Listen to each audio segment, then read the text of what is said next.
Very good morning to all of you. Myself Manoj Kumar Sharma +1 commerce section के accountancy subject की इस online class में आपका स्वागत है। Today we will discuss analysis of business transaction, व्यवसायिक लेन देनों का विश्लेषण, जिसके बाद आप ये जान पाएंगे कि रोजनामचा में जब हम किसी लेन देन को लिखते हैं तो किस खाते को हम डेबिट करते हैं और किस खाते को हम क्रेडिटर करते हैं।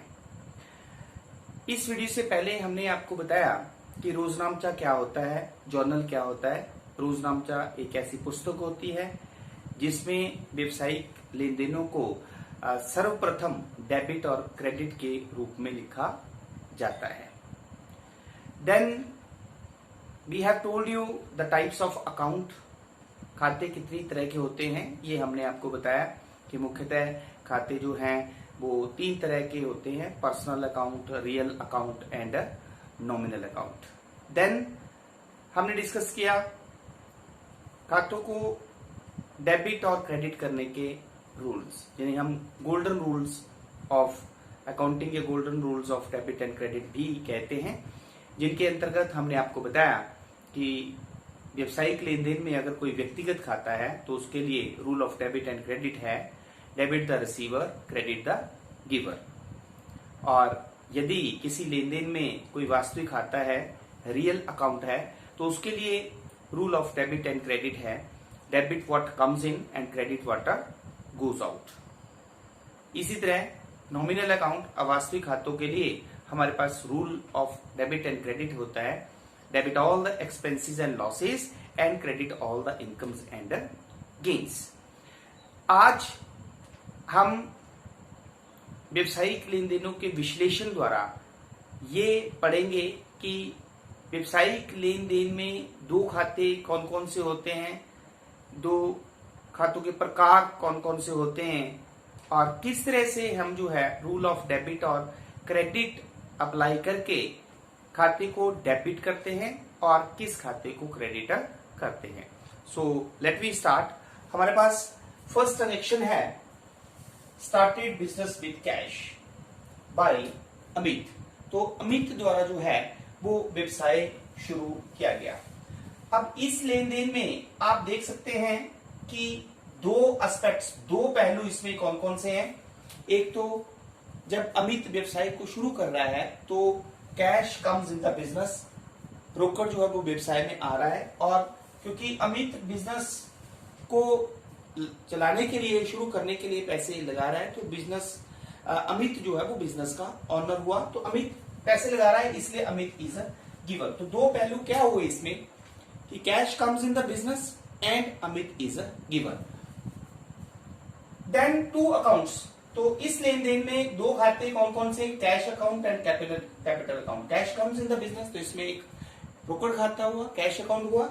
And then Amit is giver, तो the person who invest the money to start the business, ऐसे व्यक्ति या व्यवसाय का स्वामी जो व्यवसाय को चलाने के लिए पैसा लगाता है, उसे हम कैपिटल कहते हैं। तो सेकंड अकाउंट जो हुआ वो कैपिटल अकाउंट हुआ।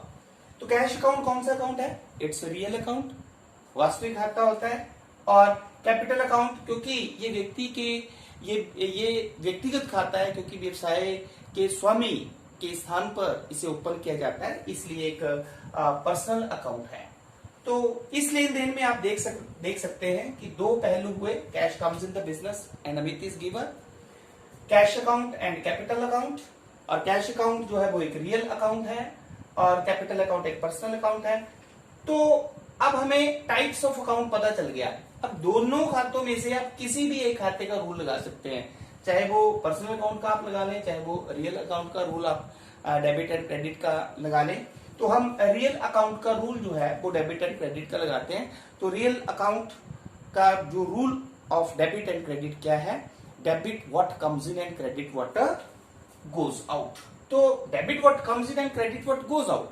और रियल अकाउंट है कौन सा हमारे पास? Cash account. और रूल है डेबिट व्हाट कम्स इन। तो जब व्यवसाय में पैसा लगाया जा रहा है तो पैसा व्यवसाय में आ रहा है, और रूल है डेबिट व्हाट कम्स इन, जो व्यवसाय में आ रहा है उसे हम डेबिट करते हैं। इसलिए इस लेन देन में जो है वो व्हाट कम्स इन है, कैश कम्स इन है। तो कैश कम्स इन है तो इसलिए कैश अकाउंट को हम डेबिट करेंगे। तो जब हम रोजनामचा में किसी लेन देन को लिखते हैं तो उसमें दो खाते होते हैं, एक खाते को डेबिट किया जाता है तो दूसरे को क्रेडिट किया जाता है। अगर हमें एक खाते का पता चल जाता है कि वो डेबिट होगा तो ऑटोमेटिकली दूसरा अकाउंट जो होगा वो क्या होगा, क्रेडिट होगा। तो आप देख सकते हैं तो इसमें कैश अकाउंट तो डेबिट हो गया और कैपिटल अकाउंट जो है वो क्रेडिट हो जाएगा। वैसे अगर आप रूल के हिसाब से देखें तो अमित जो है वो गिवर है, क्योंकि अमित पर्सनल अकाउंट है, कैपिटल पर्सनल अकाउंट है ना, तो पर्सनल अकाउंट का रूल होता है debit the receiver credit the giver. तो क्योंकि अमित पैसे लगा रहा है इसलिए वो गिवर हुआ और रूल है पर्सनल अकाउंट का क्रेडिट द गिवर। तो इस लेन देन में कैश अकाउंट डेबिट होगा और कैपिटल अकाउंट जो है वो क्रेडिटर होगा। सेकंड ट्रांजेक्शन हम लेते हैं गुड्स परचेज फॉर कैश, हमने नगद माल खरीदा। तो इसमें दो पहलू, सबसे पहले हमने देखते हैं कि इसमें दो पहलू कौन कौन से, दो पहलू क्या है। जब हम नगद माल खरीद रहे हैं तो क्या हो रहा है, goods comes in the business, goods जो है वो आ रही हैं एंड कैश गोज आउट। नगद माल खरीदा, माल आया और कैश गया। अब गुड्स कम्स इन, तो दो खाते कौन से, गुड्स परचेज अकाउंट। हमने आपको पहले भी बताया था कि गुड्स को हम लेखा पुस्तकों में चार तरह से लिखते हैं। जब हम उसे खरीदते हैं गुड्स को तो परचेज अकाउंट आता है, जब बेचते हैं तो सेल अकाउंट आता है, जब खरीदी हुई गुड्स वापस की जाती हैं तो परचेज रिटर्न अकाउंट आता है, जब बेची हुई गुड्स वापस आती है तो उसे हम सेल्स रिटर्न अकाउंट में लिखते हैं। तो इसमें गुड्स क्योंकि खरीदी है तो purchase account and cash goes out तो कैश अकाउंट। अब परचेज अकाउंट क्योंकि गुड्स की जगह पे ओपन कर रहे हैं इसको, तो गुड्स जो है वो व्यवसाय की संपत्ति और व्यवसाय की सभी संपत्तियां जो वास्तविक खाते में आती है रियल अकाउंट में आती हैं। तो purchase account real account, cash account भी व्यवसाय की संपत्ति है तो रियल अकाउंट। तो रियल टू टाइप हमें पता चल गई कि कौन कौन से हैं। तो रूल हमारे पास है रियल अकाउंट का debit what comes in and credit what goes out. तो इस लेन देन में आप देख सकते हैं कि what comes in and what goes out. जब हम नगद माल खरीद रहे हैं तो माल आ रहा है और कैश जा रहा है, तो माल की जगह हम वर्ड यूज करेंगे परचेज, क्योंकि गुड्स को हम खरीद रहे हैं। तो इसका मतलब what comes in, goods comes in, तो परचेज अकाउंट को डेबिट कर देंगे और कैश गोज आउट हो रहा है तो कैश अकाउंट को हम क्रेडिट कर देंगे। देन थर्ड ट्रांजेक्शन अगर हम लें, गुड्स सोल्ड फॉर कैश, हमने नगद माल बेचा है। तो जब नगद माल बेचा है तो इस लेन देन में दो पहलू क्या हुए, कैश कम्स इन और गुड्स गोज आउट। तो कैश आया और माल गया, तो कैश, एक कैश अकाउंट आ गया इसमें। तो गुड्स क्योंकि बेची है तो सेल अकाउंट। अभी हमने आपको बताया कि गुड्स को चार तरह से लिख सकते हैं। गुड्स जब खरीदेंगे तो परचेज अकाउंट आएगा, गुड्स जब बेचेंगे तो सेल अकाउंट आएगा। तो इसमें हमने गुड्स बेची है तो सेल अकाउंट, तो कैश अकाउंट भी real account, then sale account भी रियल अकाउंट, क्योंकि ये हमारे पास गुड्स की जगह ओपन हो रहा है।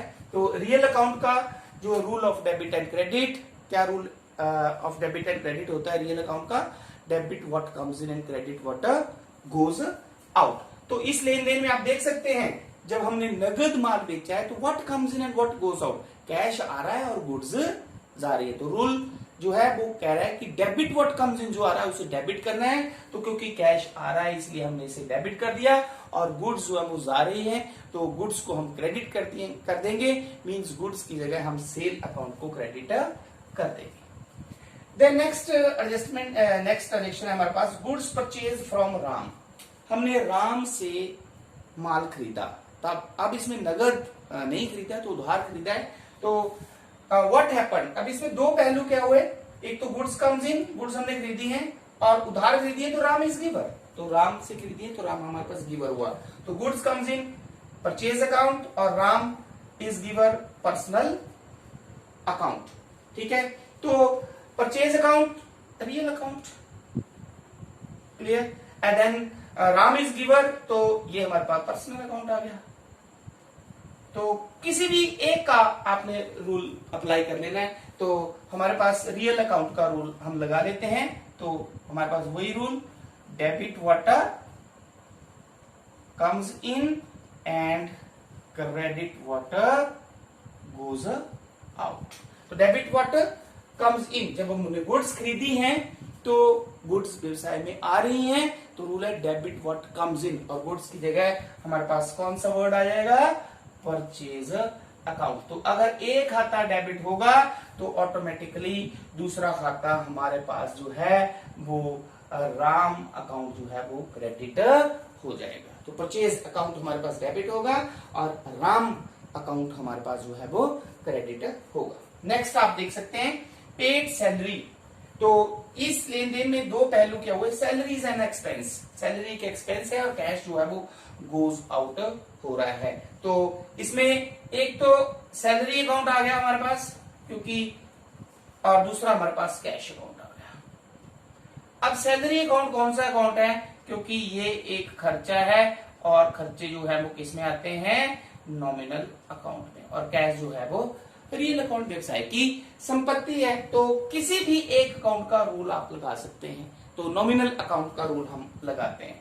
तो नॉमिनल अकाउंट अवास्तविक खाता, और हमारे पास रूल है debit all expenses and losses and credit all incomes and gains. तो debit all expenses and losses, तो एक्सपेंस हमारे पास क्या है, सैलरी, हमने खर्चा किया है, इसलिए डेबिट ऑल द एक्सपेंसेस, इसलिए हम सैलरी को क्या कर देंगे, डेबिट कर देंगे ऑटोमेटिकली। सेकंड अकाउंट हमारे पास कौन सा है, कैश अकाउंट है, तो कैश हमारे पास जो है वो क्रेडिट हो जाएगा। वैसे अगर आप देखें तो कैश के हिसाब से अगर आप रूल लगाते हैं तो कैश अकाउंट हमारे पास रियल अकाउंट है, रूल है debit what comes in, credit what goes out. तो जब हम सैलरी दे रहे हैं, हम वेतन दे रहे हैं, तो कैश क्या हो रहा है, गोज आउट हो रहा है। तो कैश गोज आउट हो रहा है, तो रूल है रियल अकाउंट का debit what comes in, credit what goes out. तो जो चीज जा रही है व्यवसाय से बाहर उसे हम क्रेडिट करते हैं, इसलिए हमने कैश को क्या किया, क्रेडिट किया। देन नेक्स्ट है हमारे पास transaction purchased furniture from Dhiman. हमने धीमान से फर्नीचर खरीदा। तो इस लेन देन में दो पहलू हमने सबसे पहले देखने हैं कि दो पहलू कौन कौन से हैं। तो दो पहलू कौन कौन से हैं, एक फर्नीचर कम्स इन, फर्नीचर हमने खरीदा है और धीमान से खरीदा है, तो धीमान इज अ गिवर। अब फर्नीचर कौन सा अकाउंट, एक कौन कौन से दो खाते इसमें हुए, एक हमारे पास हो गया फर्नीचर अकाउंट और दूसरा कौन सा हो गया हमारे पास डिमांड्स अकाउंट। ओके, तो फर्नीचर अकाउंट क्योंकि व्यवसाय की क्या है, ये संपत्ति है, तो रियल अकाउंट हो गया, और डिमांड जो है वो नेचुरल पर्सनल अकाउंट हो गया। तो किसी का भी रूल लगा सकते हैं, रियल का लगा लेते हैं। तो रूल है हमारे पास debit what comes in, debit what comes in and credit what goes out. ये हमारे पास रूल होता है रियल अकाउंट का। अब हम जिसके लिए रूल लगा रहे हैं, किसके लिए रूल लगा रहे हैं, रियल अकाउंट के लिए। और रियल अकाउंट क्या है, फर्नीचर। अब हम देखेंगे कि फर्नीचर व्हाट, फर्नीचर आ रहा है, ये जा रहा है। तो जब हम फर्नीचर खरीद रहे हैं तो फर्नीचर व्यवसाय में आ रहा है, और रूल कह रहा है डेबिट व्हाट कम्स इन, जो चीज आ रही है उसे हमने डेबिट करना है। तो इसका मतलब फर्नीचर को हम क्या कर देंगे, डेबिट कर देंगे। तो ऑटोमेटिकली एक खाता डेबिट होता है तो दूसरा क्रेडिट होता है। तो फर्नीचर अगर डेबिट होगा तो धीमान अकाउंट जो है वो क्या हो जाएगा, क्रेडिट हो जाएगा। Clear. Then next is cash paid to Ram. हमने राम को भुगतान किया। तो जब हमने राम को भुगतान किया तो इसमें दो पहलू क्या हुए, Ram is receiver and cash goes out. तो राम इज रिसीवर, तो इसमें एक तो राम अकाउंट आ गया और दूसरा कौन सा आ गया, कैश अकाउंट। अब राम अकाउंट कौन सा अकाउंट है, पर्सनल, क्योंकि किसी व्यक्ति का नाम है, पर्सनल अकाउंट। और कैश अकाउंट कौन सा अकाउंट है, ये एक रियल अकाउंट है। पर्सनल अकाउंट हम दोनों में से किसी का भी लगा सकते हैं, रियल का रूल भी लगा सकते हैं, पर्सनल का भी लगा सकते हैं, क्योंकि एक खाता डेबिट होगा दूसरा क्रेडिट होगा। तो डेबिट वाले के लिए भी लगा सकते हैं, क्रेडिट वाले के लिए भी लगा सकते हैं। चलो हम पर्सनल अकाउंट के लिए रूल लगा लेते हैं। तो पर्सनल अकाउंट का है debit the receiver and credit the giver. ठीक है, तो अब हम देखेंगे कि हमने रूल किसके लिए लगाया, राम के लिए। तो राम को पैसे दिए, जब राम को पैसे दिए तो इसका मतलब राम रिसीवर हुआ या गिवर हुआ। जब हमने राम को पैसे दिए तो राम हुआ रिसीवर। तो पर्सनल अकाउंट है राम, और राम अगर रिसीवर हुआ तो रूल कह रहा है कि डेबिट द रिसीवर। तो जो रिसीवर है उसे हमने डेबिट करना है, इसलिए हम राम अकाउंट को क्या करेंगे, डेबिट करेंगे। और सेकंड अकाउंट जो है हमारे पास वो है कैश अकाउंट, इसलिए कैश अकाउंट को हम क्या कर देंगे, क्रेडिट कर देंगे। नेक्स्ट है withdrew cash for personal use. हम व्यक्तिगत प्रयोग के लिए, व्यवसाय का स्वामी जो है वो व्यक्तिगत प्रयोग के लिए राशि निकालता है। तो इस केस में दो पहलू क्या हुए, ए ऑनर इज रिसीवर, क्योंकि व्यवसाय का स्वामी अपने व्यक्तिगत प्रयोग के लिए पैसे निकाल रहा है तो ऑनर वो रिसीवर हुआ और कैश गोज आउट हुआ। तो इसमें जो है वो कौन कौन से अकाउंट हुए, तो ऑनर, क्योंकि ऑनर के नाम पे हम ड्रॉइंग्स अकाउंट को ओपन करेंगे, और दूसरा हो गया हमारे पास कैश अकाउंट। अब ड्रॉइंग अकाउंट कौन सा अकाउंट है, क्योंकि वो व्यवसाय के स्वामी के नाम पे खोला जा रहा है इसलिए वो एक पर्सनल अकाउंट है, और कैश जो है वो एक रियल अकाउंट है। तो पर्सनल अकाउंट का रूल क्या है हमारे पास, किसी का भी एक का लगा सकते हैं आप, तो debit the receiver and credit the giver. ठीक है, तो डेबिट द रिसीवर तो पर्सनल अकाउंट, ड्रॉइंग्स, तो इसलिए क्योंकि वो व्यक्तिगत प्रयोग के लिए पैसे व्यवसाय से निकाल रहा है तो वो रिसीवर हुआ, और रूल है पर्सनल अकाउंट का डेबिट द रिसीवर, तो इसलिए उसके नाम पे हमने ड्रॉइंग्स अकाउंट ओपन किया है। तो ड्रॉइंग्स जो है वो हमारे पास डेबिट हो जाएगी और कैश अकाउंट जो है वो हमारे पास क्रेडिट हो जाएगा। देन नेक्स्ट है हमारे पास कैश पेड इनटू बैंक। हमने बैंक में पैसे जमा किए, बैंक में पैसे जमा करवाए, तो इस लेन देन में आप देख सकते हैं कि जब हम बैंक में पैसे जमा करवा रहे हैं तो bank is receiver, bank receiver हो गया, और जो कैश जो व्यवसाय से जा रहा है कैश गोज आउट। अब बैंक इस लेन देन में दो खाते जो हुए वो एक हुआ बैंक अकाउंट और दूसरा हुआ कैश अकाउंट। अब बैंक अकाउंट कौन सा अकाउंट है, personal, artificial personal account, and cash account जो है वो कौन सा अकाउंट है, रियल अकाउंट। अब किसी का भी रूल लगा लो, चाहे पर्सनल का लगा लो चाहे आप रियल का लगा लो, हम पर्सनल का लगा लेते हैं रूल। फिर debit the receiver and credit the giver. तो जब बैंक में पैसे जमा किए तो बैंक इज रिसीवर और रूल है पर्सनल अकाउंट का डेबिट द रिसीवर, तो इसलिए इस लेन देन में बैंक अकाउंट जो है उसे हम डेबिट कर देंगे और कैश अकाउंट जो है वो उसे क्रेडिट कर देंगे। देन द लास्ट ट्रांजेक्शन को अगर आप देखें तो हमारे पास ट्रांजेक्शन है goods lost by fire. Goods lost by fire, व्यवसाय में जो है वो theft, goods lost by theft, तो चोरी द्वारा जो है वो माल का नुकसान हो गया। अब इस लेन देन में दो पहलू देखें क्या है, एक तो लॉस हुआ व्यवसाय को, गुड्स लॉस्ट हुई, और सेकंड इज लॉस हुआ, और सेकंड इज गुड्स जो है वो गोज आउट हुई, गुड्स जो है वो गोज आउट हुई। तो इस लेन देन में दो खाते जो हुए, एक हुआ loss by theft, loss by theft account, और दूसरा हुआ हमारे पास गुड्स अकाउंट जिसको हम बोलते हैं परचेज अकाउंट।